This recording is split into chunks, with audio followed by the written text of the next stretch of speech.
Hello friends, this is Shalini Srivastava. स्वागत है आपका टीचिंग लर्नर्स में। फ्रेंड्स, हमने पिछले वीडियो में उत्तर प्रदेश के टाइगर रिजर्व, हमने टाइगर रिजर्व देख लिया था, प्राणी उद्यान देख लिया था, यानी चिड़ियाघर, और वन्यजीव विहार को देख लिया था, वन्यजीव विहार। ठीक है, आज हम देखेंगे पक्षी विहार। उत्तर प्रदेश के पक्षी विहार। तो उत्तर प्रदेश में जो है 14 पक्षी विहार हैं। उत्तर प्रदेश में 14 पक्षी विहार है। अब हम इनके नाम जानते हैं। हम देखते हैं कि उत्तर प्रदेश में पक्षी विहार 14 हैं।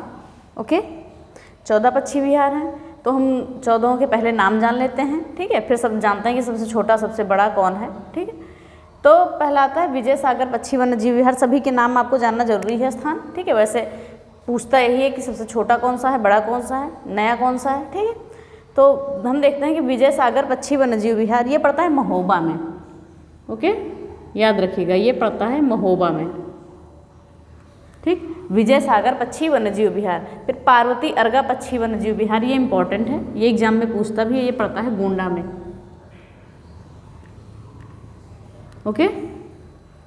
ये पड़ता है गोंडा में, पार्वती अर्गा पक्षी वन्यजीव विहार, याद रखिएगा इसको।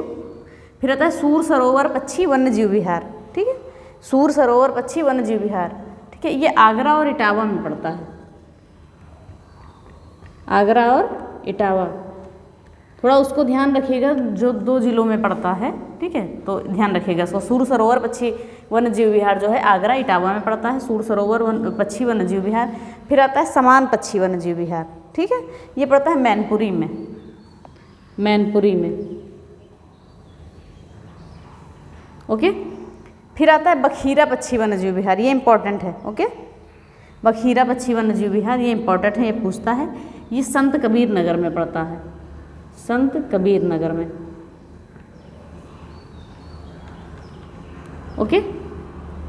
बखीरा पक्षी वन्यजीव विहार संत कबीर नगर में पड़ता है।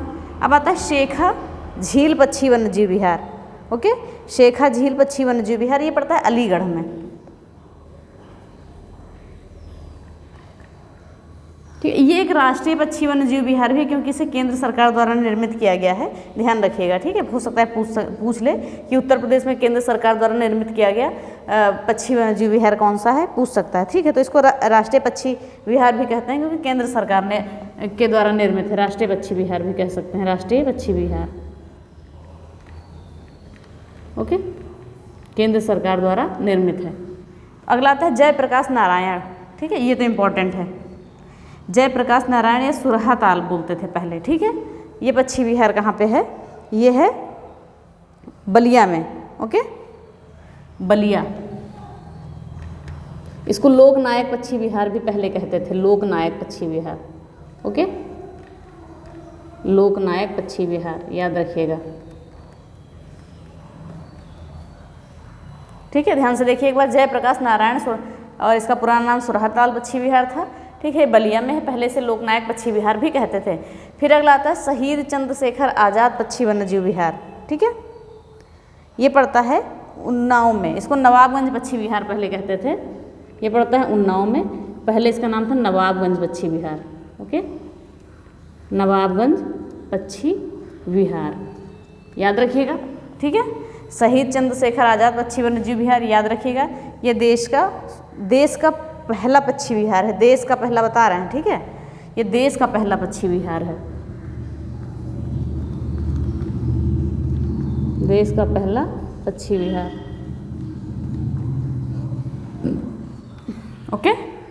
1984 में बना था।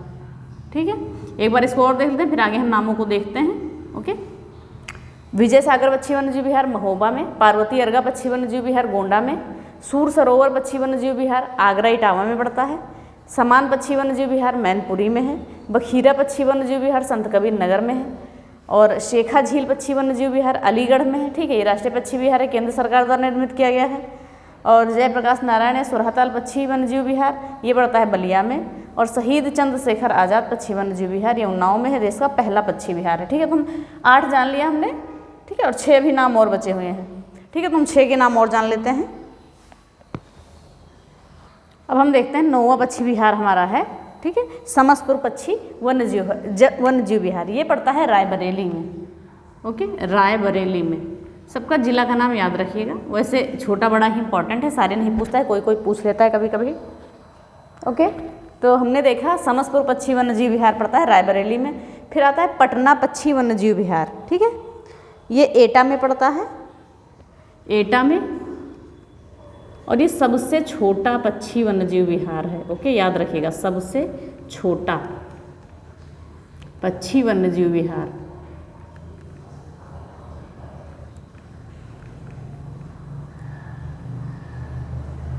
ओके, याद रखिएगा, स्टार लगा लीजिए इस पर। सबसे छोटा पक्षी वन्यजीव विहार है पटना पक्षी वन्यजीव विहार, ठीक है, 1.2 वर्ग किलोमीटर में इसका विस्तार है, ठीक है। फिर अगला आता है लाख बहोसी पक्षी वन्यजीव विहार, ठीक है, यह है कन्नौज में, ओके, कन्नौज में। यह सबसे बड़ा पक्षी वन्यजीव विहार, सबसे बड़ा, याद रखिएगा। उत्तर प्रदेश का हम बता रहे हैं, ठीक है, उत्तर प्रदेश का सबसे छोटा पक्षी वन्यजीव विहार है पटना पक्षी वन्यजीव विहार, और सबसे बड़ा है लाख बहोसी पक्षी वन्यजीव विहार, ये भी याद रखिएगा, ठीक है। सबसे बड़ा सबसे छोटा ये कन्नौज में पड़ता है, ठीक है, ये एटा में है छोटा, और ये बड़ा वाला है कन्नौज में, याद रखिएगा, सबसे बड़ा है, ठीक है, ये 80 किलोमीटर स्क्वायर में है लगभग। फिर अगला आता है सांडी पक्षी वन्यजीव विहार, ये है हरदोई में, ओके। और फिर आता है ओखला पक्षी वन्यजीव विहार, ये पड़ता है गौतम बुद्ध नगर में, गौतम बुद्ध नगर में, ठीक है। फिर अगला है, लास्ट है डॉक्टर भीमराव अंबेडकर पक्षी वन्यजीव विहार, ये पड़ता है प्रतापगढ़ में, ठीक है, प्रतापगढ़ में। इसका पुराना नाम था बेती पक्षी वन्यजीव विहार, ओके, पुराना नाम क्या था, बेती पक्षी वन्यजीव विहार। पूछ सकता है नाम बदला है, ठीक है, जिन जिनका नाम चेंज हुआ है वो पूछ सकता है। अभी एक बार ओरली हम बता दे रहे हैं कि जिन जिन पक्षी विहारों का नाम चेंज हुआ है उनके नाम बता दे रहे हैं, ठीक है। तो आप पहले इसको देख लीजिए। हमने देखा, हमने 8 उधर देख लिए थे। 9वां है समसपुर पक्षी वन्यजीव विहार रायबरेली में, और यह है पटना पक्षी वन्यजीव विहार एटा में, जो सबसे छोटा पक्षी वन्यजीव विहार है उत्तर प्रदेश का। और अगला है लाख बहोसी पक्षी वन्यजीव विहार कन्नौज में, सबसे बड़ा है उत्तर प्रदेश का, ओके। और सांडी पक्षी वन्यजीव विहार हरदोई में है, ओखला पक्षी वन्यजीव विहार गौतम बुद्ध नगर में है, और डॉक्टर भीमराव अंबेडकर पक्षी वन्यजीव विहार प्रतापनगर में है, प्रतापगढ़ में है। और इसको पहले बेती पक्षी वन्यजीव विहार कहते थे। एक बार और ध्यान से सुनिएगा, सबसे छोटा पक्षी विहार पटना पक्षी वन्यजीव विहार, और सबसे बड़ा लाख बहोसी, और सबसे पहला भी हमने आपको बताया था कि शहीद चंद्रशेखर आज़ाद, ठीक है, जिसको पहले नवाबगंज पक्षी विहार भी कहते थे, याद होगा, ओके।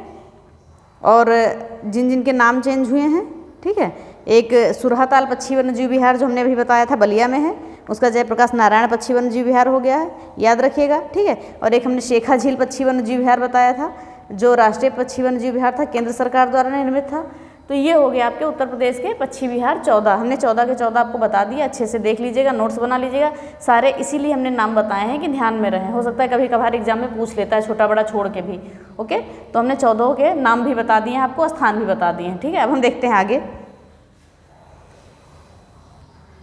तो अब हम कुछ प्रोजेक्ट और योजनाएं कुछ देख लेते हैं, ठीक है, जो इसके एक्स्ट्रा थी पक्षी विहार वन्यजीव विहार से, ठीक है।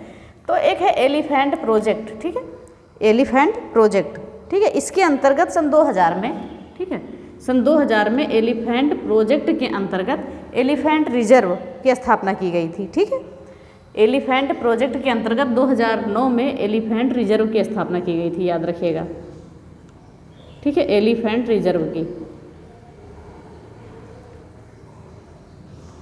एलिफेंट रिजर्व की स्थापना की गई थी, ओके। एलिफेंट प्रोजेक्ट के अंतर्गत एलिफेंट रिजर्व की स्थापना की गई थी सन 2009 में, ओके। फिर हम देखते हैं क्या है, ये है कि यूपी में हाथियों की संख्या 2017 के अनुसार अगर बताया जाए तो संख्या हाथियों की कितनी है, 193, ठीक है। 2017 के अनुसार अगर हम बताते हैं तो हाथियों की संख्या 193 है मात्र, ओके। एलिफेंट प्रोजेक्ट के अंतर्गत एलिफेंट रिजर्व की स्थापना की गई।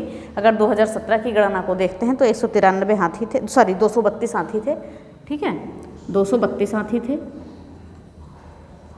ठीक। और यूपी के तराई क्षेत्र में, तराई तथा शिवालिक के गिरपति क्षेत्र में हाथी पाए जाते हैं। कि अगर पूछा जाए किस क्षेत्र में पाए जाते हैं तो तराई तथा, ठीक है, यूपी के तराई तथा शिवालिक के गिरपति क्षेत्र में, तथा शिवालिक के गिरपति क्षेत्र में पाए जाते हैं। ओके, शिवालिक के गिरपति क्षेत्र में हाथी पाए जाते हैं, याद रखिएगा, गिरपति क्षेत्र में। ओके, हाथी कहाँ पाए जाते हैं? तराई तथा शिवालिक के गिरपति क्षेत्र में। एक बार और देख लेते हैं। एलिफेंट प्रोजेक्ट के अंतर्गत एलिफेंट रिजर्व की स्थापना की गई। 2017 की गणना के अनुसार 232 थी हाथियों की संख्या, और ये हाथी जो है उत्तर प्रदेश के तराई एवं शिवालिक के गिरपति क्षेत्र में पाए जाते हैं। ठीक है, अब आते हैं प्रथम तेंदुआ गणना। प्रथम तेंदुआ गणना जो है 2015 में हुई थी उत्तर प्रदेश में। ठीक है, उत्तर प्रदेश में प्रथम तेंदुआ गणना 2015 में हुई थी। इस गणना के अनुसार तेंदुआ की संख्या टोटल थी 194। ओके, 194 तेंदुआ थे पूरे, याद रखिएगा। ठीक है, इसमें इतना ही। फिर हम आते हैं घड़ियाल प्रजनन केंद्र योजना। ठीक है, घड़ियाल क्या है? एक लुप्त प्राय प्रजाति हो गई है। ठीक है, लुप्त प्राय प्रजाति। ठीक है, इसी के संरक्षण के लिए, ठीक है, कुकरेल वन, ठीक है, और बहराइच के कतरनिया घाट। या कुकरेल वन कहाँ है? लखनऊ में है, और कतरनिया घाट बहराइच में है। यहाँ क्या बनाया गया है? यहाँ बनाया गया है प्रजनन केंद्र बनाया गया है। ओके, तो इसके द्वारा कृत्रिम निषेचन के द्वारा इनकी संख्या को बढ़ाना है। ठीक है, फिर कृत्रिम निषेचन के द्वारा बच्चे पैदा करना और उन्हें नदियों में छोड़ना। ओके, तो कृत्रिम निषेचन के द्वारा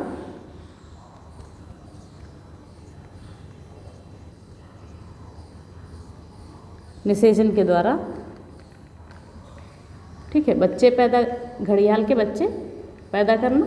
ठीक है, उसके बाद उन्हें नदियों में छोड़ देना। ठीक है, तथा नदियों में बाद में छोड़ देना। ठीक है, नदियों में छोड़ देना। ओके, तो ये हो गया हमारा घड़ियाल प्रजनन केंद्र योजना। कहाँ? कुकरेल वन लखनऊ में, कतरनिया घाट बहराइच में है।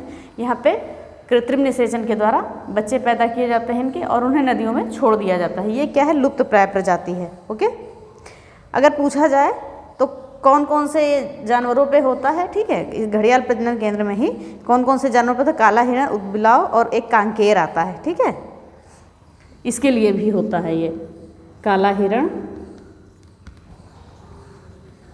उदबिलाव और कांकेर। ओके, तो ये हो गया हमारा घड़ियाल प्रजनन केंद्र योजना। ठीक है, एलिफेंट प्रोजेक्ट जान लिया, प्रथम तेंदुआ गणना जान लिया, घड़ियाल प्रजनन केंद्र योजना जान लिया। ओके, अब हम देखते हैं आगे। अब हम कुछ एक्स्ट्रा फैक्ट को देख रहे हैं, हम आगे देखते हैं। ठीक है, कुछ एक्स्ट्रा फैक्ट जो बहुत ही इंपॉर्टेंट है, ध्यान रखिएगा, नोट्स बनाते रहिएगा। अब हम देखते हैं कि राष्ट्रीय चंबल वन्यजीव विहार योजना। ओके, राष्ट्रीय चंबल वन्यजीव विहार योजना ये चंबल नदी घाटी के क्षेत्र में है। ठीक है, चंबल नदी घाटी के क्षेत्र में, याद रखिएगा, चंबल नदी घाटी के क्षेत्र में। ये केवल यूपी में ही नहीं है, जहाँ जहाँ पे चंबल नदी का विस्तार है वहाँ पे भी है। ठीक है, यूपी, एमपी और राजस्थान, दोनों, तीनों जगह। ठीक है, यूपी, एमपी और राजस्थान।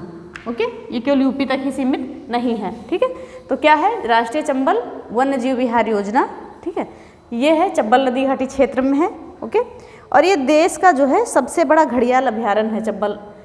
चंबल का क्षेत्र जो है ये देश का सबसे बड़ा घड़ियाल अभ्यारण्य है। ठीक है, देश का सबसे बड़ा घड़ियाल अभ्यारण्य है। ओके, याद रखिएगा इसको। ठीक है, देश का सबसे बड़ा है, देश का सबसे बड़ा। ओके, ये चंबल क्षेत्र जो है देश का सबसे बड़ा घड़ियाल अभ्यारण्य है। ठीक है, यह घड़ियाल और मगरमच्छ का संरक्षण किया जाता है। ठीक है, इस क्षेत्र में क्या है? घड़ियाल और मगरमच्छ का संरक्षण किया जाता है। घड़ियाल और मगरमच्छ का संरक्षण। ठीक है, मगरमच्छ का संरक्षण किया जाता है, याद रखिएगा इसको। ठीक है, नोट करते रहिए। ठीक, राष्ट्रीय चंबल वन्यजीव विहार योजना के अंतर्गत, ठीक है, ये चंबल नदी घाटी क्षेत्र में है। ये सबसे बड़ा घड़ियाल अभ्यारण्य क्षेत्र है।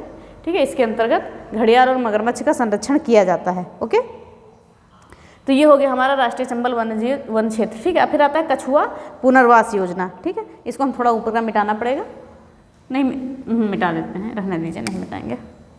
फिर आता है कछुआ पुनर्वास योजना। ओके, उत्तर प्रदेश में कछुआ पुनर्वास योजना ये 1986-87 में आई थी। ठीक है। 1986-87 में आई थी कछुआ पुनर्वास योजना, याद रखिएगा। ओके, इस योजना के अंतर्गत जो था मांसाहारी कछुओं का संरक्षण किया जाता था। किसका संरक्षण किया जाता था? मांसाहारी कछुओं का, मांसाहारी कछुओं का संरक्षण।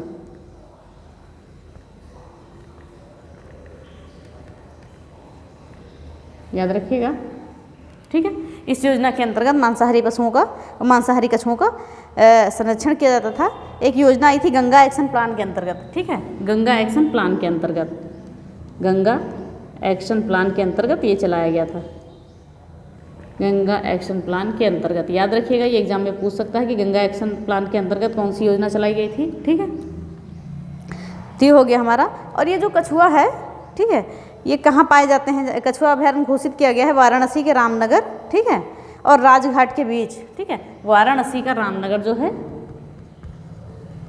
वाराणसी का रामनगर और राजघाट, ओ ठीक है, इसके बीच की दूरी लगभग 7 किलोमीटर है, ठीक है। तो वाराणसी के रामनगर, ठीक, और राजघाट के बीच 7 किलोमीटर गंगा नदी क्षेत्र में कछुआ अभयारण्य घोषित किया गया है। इस 7 किलोमीटर के क्षेत्र में कछुआ अभयारण्य घोषित किया गया है, याद रखिएगा, ठीक है। कछुआ अभयारण्य घोषित किया गया है, घोषित किया गया है। ओके, एक बार और देख लीजिए, कछुआ पुनर्वास योजना 1986-87 में, इसमें मांसाहारी कछुओं का संरक्षण होता था। इस गंगा एक्शन प्लान के अंतर्गत योजना चलाई गई थी। और कछुओं के लिए जो कछुआ अभयारण्य घोषित किया गया है, रामनगर, वाराणसी के रामनगर से राजघाट के बीच 7 किलोमीटर के क्षेत्र में कछुआ अभयारण्य घोषित कर दिया गया था, ठीक है। तो ये हो गया हमारा कछुआ पुनर्वास योजना, ठीक है। अब हम आते हैं हमारा राष्ट्रीय जलजीव गंगा डॉल्फिन, ठीक है, इसके बारे में थोड़ा जान लेते हैं। ये सारे इंपॉर्टेंट चल रहे हैं इधर। ओके, राष्ट्रीय जलजीव गंगा डॉल्फिन, ठीक है, इसे सुइस या सुसु भी कहते हैं। रुके, लिख देते हैं मिटा के इधर, ठीक है, सुइस या सुसु, सुइस याद रखिएगा, ठीक है, सुसु भी कहते हैं, ठीक है। तो राष्ट्रीय जल जीव जो है गंगा डॉल्फिन, इसे कहते हैं। ये प्रयागराज से मिर्ज़ापुर तक के क्षेत्र में अधिक मिलती है। कहाँ से? प्रयाग से मिर्ज़ापुर के बीच के क्षेत्र में, प्रयागराज से मिर्ज़ापुर के क्षेत्र में अधिक मिलती है। ओके, क्या राष्ट्रीय जलजीव गंगा डॉल्फिन जो है ये प्रयागराज से मिर्ज़ापुर के बीच में अधिक मिलती है। ओके, और इसकी संख्या अगर 2015 की गणना के हिसाब से माने तो 1275 थी, ठीक है। और देश का पहला जो डॉल्फिन सूचना केंद्र है, ठीक है, ये चंबल क्षेत्र में स्थापित किया गया है। अगर कहा जाए देश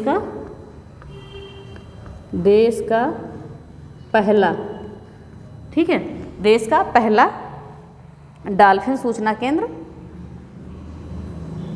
डॉल्फिन सूचना केंद्र ये स्थापित किया गया है कहाँ पे? चंबल क्षेत्र में, ठीक है। आपको इतना ही इम्पॉर्टेंट है कि ये राष्ट्रीय जलजीव गंगा डॉल्फिन प्रतापगढ़ से मिर्ज़ापुर के बीच पाई जाती है, ठीक है। सुइस या सुसु नाम पूछ लेता है इसका, ठीक। फिर अगला है, तो ये हो गया कंफर्म हमारा। फिर अगला आता है काला हिरण। ओके, ये काला हिरण कहाँ पाए जाते हैं, ठीक है। तो काला हिरण पाया जाता है प्रयागराज का एक मेजा है, ठीक है। प्रयागराज में एक मेजा पड़ता है, प्रयागराज में क्या पड़ता है? मेजा, याद रखिएगा, ठीक है। प्रयागराज का मेजा, ठीक है, और कोरोव क्षेत्र, ठीक है, कोरोव क्षेत्र और अलीगढ़, और अलीगढ़ का एक पड़ता है मभाना की, मभाना कुछ ऐसे नाम पड़ता है, मभाना की मभाना है, मभाना लिख दे रहे हैं, ठीक है। ये क्षेत्र पड़ता है। तो ये जो क्षेत्र है अलीगढ़ का क्षेत्र है, यहाँ पर गैर वन क्षेत्र के हिसाब से सबसे ज़्यादा काले हिरण पाए जाते हैं। ये गैर वन क्षेत्र है, फिर भी सबसे ज़्यादा हिरण पाए जाते हैं, काले हिरण, ठीक है। गैर वन क्षेत्र के हिसाब से सबसे ज़्यादा हिरण पाए जाते हैं, याद रखिएगा इसको, ठीक है। तो काले हिरण के लिए प्रसिद्ध है प्रयागराज का मेजा, कोरोव क्षेत्र और अलीगढ़ का मभाना, ठीक है। गैरवन क्षेत्र के हिसाब से अलीगढ़ में सबसे ज़्यादा हिरण पाए जाते हैं। अब देखिए मयूर संरक्षण केंद्र कहाँ बनाया गया है, ठीक है। मयूर संरक्षण केंद्र मथुरा वृंदावन में,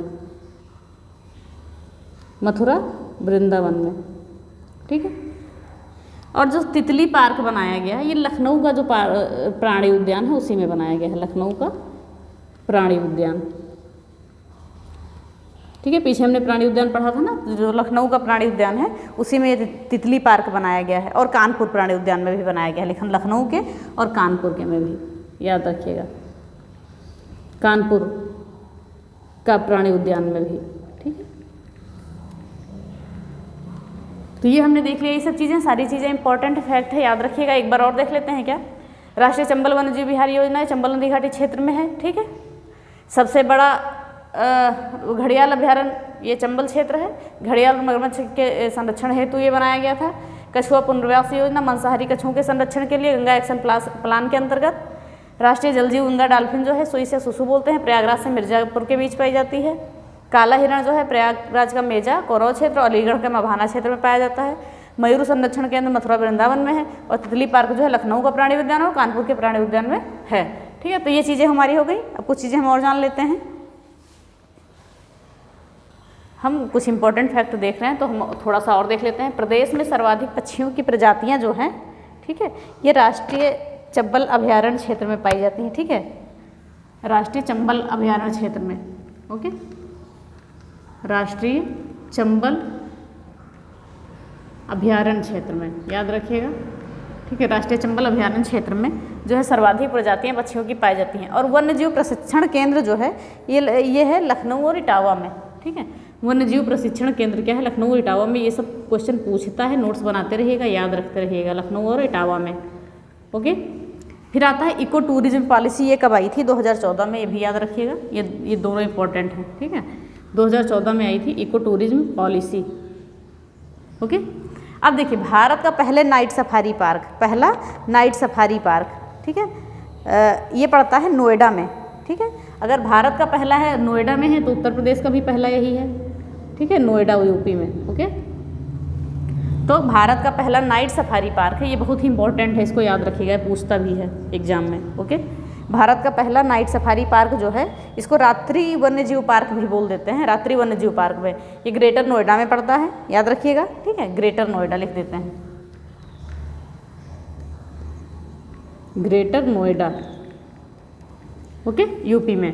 तो भारत का पहला night safari park greater Noida UP में पड़ता है। फिर है बब्बर शेर प्रजनन केंद्र और लायन सफारी पार्क, ये कहाँ पड़ता है, ये पड़ता है इटावा के फिशर वन में। ओके, इटावा के फिशर वन, इटावा के फिशर वन, याद रखिएगा।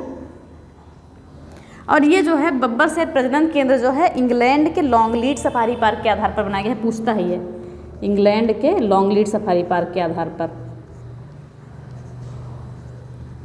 लॉन्गलीड सफारी पार्क के आधार पर।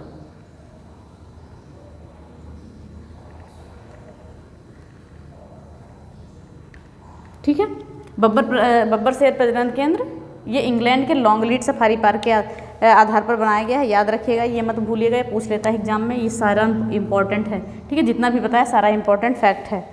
ओके, और जो है वन्यजीव प्राणी सुरक्षा सप्ताह जो है ये हम मनाते हैं 1 से 7 अक्टूबर को। ठीक है, 1 से 7 अक्टूबर, यानी अक्टूबर का प्रथम सप्ताह।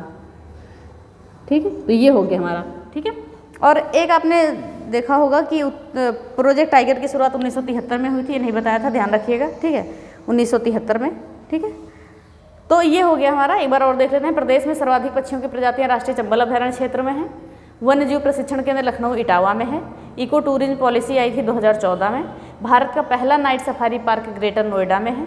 बब्बर शेर प्रजनन केंद्र लायन सफारी पार्क इंग्लैंड के लॉन्गलीड सफारी पार्क के आधार पर स्थापित किया गया था, ये इटावा के फिशर वन में है, याद रखिएगा। ठीक है, lion safari night safari confuse मत होइएगा। ओके, और वन्य प्राणी सप्ताह सुरक्षा सप्ताह ये 1 से 7 अक्टूबर के बीच मनाया गया। तो आपका ये कंप्लीट होता है। उत्तर प्रदेश में वन्यजीव हमने एक भी लाइन नहीं छोड़ी है, कहीं नहीं छोड़ा है। ठीक है, तो अच्छे से पढ़िएगा, सारे जो एग्जाम में फंसते हैं। ठीक है, किसी भी एग्जाम के लिए सही है, तो पिछले वीडियो भी देखते रहिए और नोट्स बनाते रहिए। अगर आपको वीडियो पसंद आती है तो प्लीज़ लाइक शेयर और सब्सक्राइब करें, बेल आइकन दबाना ना भूलें। धन्यवाद, जय हिंद।